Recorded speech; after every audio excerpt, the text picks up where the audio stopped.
नमस्कार।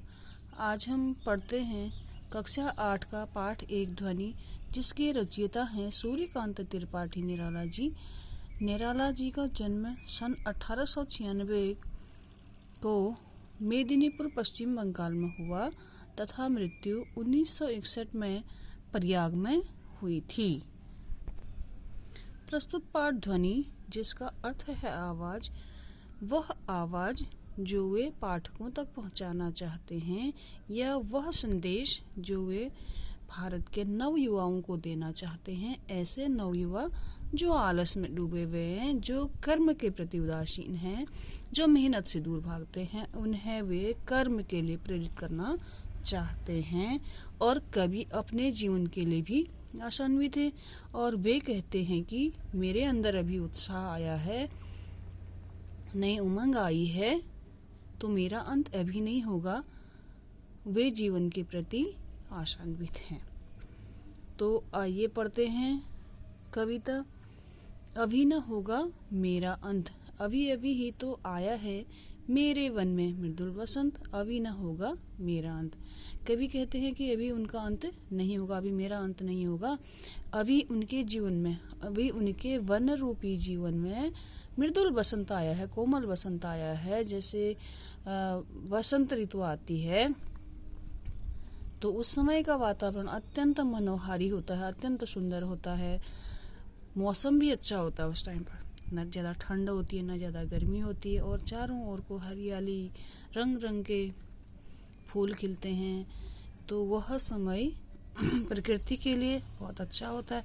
उसी प्रकार से मनुष्य के जीवन में जब खुशियाँ आती हैं, नया उमंग आता है, तो वह काल भी उसके लिए बसंत के समान ही होता है। तो कवि कह रहे हैं कि अभी उनमें नया उमंग आया है। तो हरे हरे ये पात, डालियां कलियां कोमल गात, मैं ही अपना स्वप्न मृदुल कर फेरूंगा निद्रित कलियों पर, जगा एक प्रत्युष मनोहर। इस प्रकार वसंत के समय में वनों में हरी हरी पत्तियां, डालियां, कलियां और कोमल गात। कोमल गात, जो पेड़ होते हैं कोमल शरीर वाले हो जाते हैं। उसी प्रकार मनुष्य भी जब उसके अंदर नई आशा जगती है, कुछ करने के लिए जब उत्साहित होता है, तो उसके अंदर की जो आशाएं जगती हैं भविष्य के लिए, वह भी जो हरे हरे पत्ते हैं, ये आशाओं के प्रतीक हैं, नई उमंग के प्रतीक हैं, नए सपनों के प्रतीक हैं, जो वो सपना वो देख रहे हैं। तो वो कहते हैं कि मैं तो कर्म के मार्ग पर आगे बढ़ूंगा, परंतु मैं कभी क्या करते थे, कभी लिखते थे, कभी लिखते थे। कभी ऐसा यह हो सकता है कि कभी नहीं लिखना आरंभ किया हो, तो कभी लिखते थे। उनका सपना था बड़ा साहित्यकार बनना, ठीक है। तो साहित्यकार बन के अपनी कविताओं के द्वारा क्या था, जैसे वो कहते हैं कि अपनी कविताओं के द्वारा लोगों को प्रेरित करना या लोगों में नया जोश जगाना, लोगों को जागृत करना।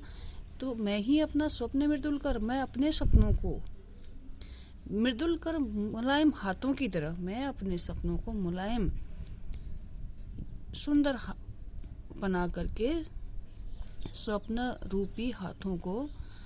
रूपी मुलायम हाथों को फेरूंगा निद्रित कलियों पर। किन पर फेरूंगा? मैं युवाओं पर, ऐसे युवाओं पर फेरूंगा। निद्रित मतलब सोए हुए, कलियों मतलब कली मतलब जो अधखिले फूल होते हैं। तो किन पर फेरूंगा या किन को जगाऊंगा? अपने सपनों के द्वारा मैं उन युवाओं को जगाऊंगा जो निद्रित हैं, जो सोए हैं। सोए मतलब बिस्तर में सोए नहीं, जो वैसे सोए हैं कि वो अपने भविष्य के प्रति उन्हें चिंता नहीं है, वे मेहनत नहीं कर रहे हैं। ऐसे युवाओं को सोया हुआ कहा जाता है। जो कुछ काम नहीं करता वो सोया तो है। तो उनके जीवन में एक नया सवेरा जगाऊंगा, कहते हैं। जगा एक प्रत्युष मनोहर। प्रत्युष का अर्थ होता है प्रातः, मनोहर मतलब मन धनहर, मन को हरने वाला।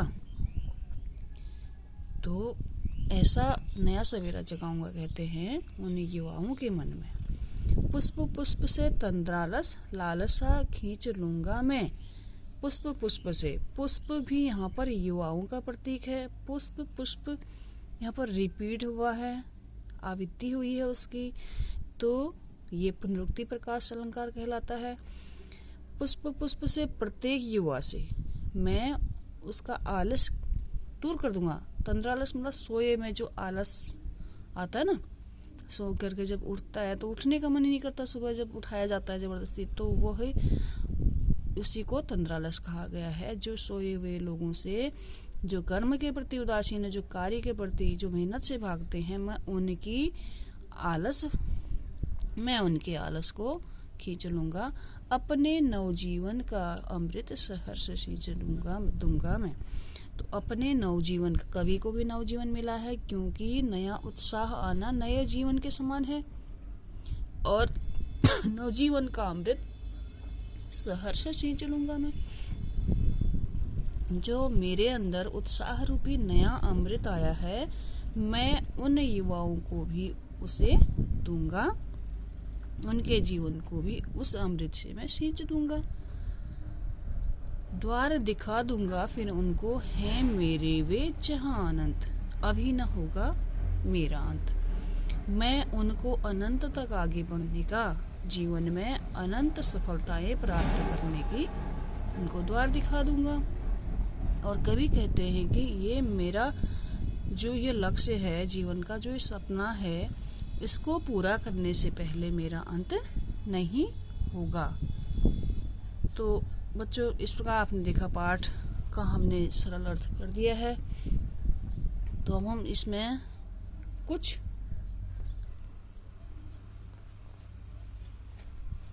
इसके शब्द अर्थ देखते हैं।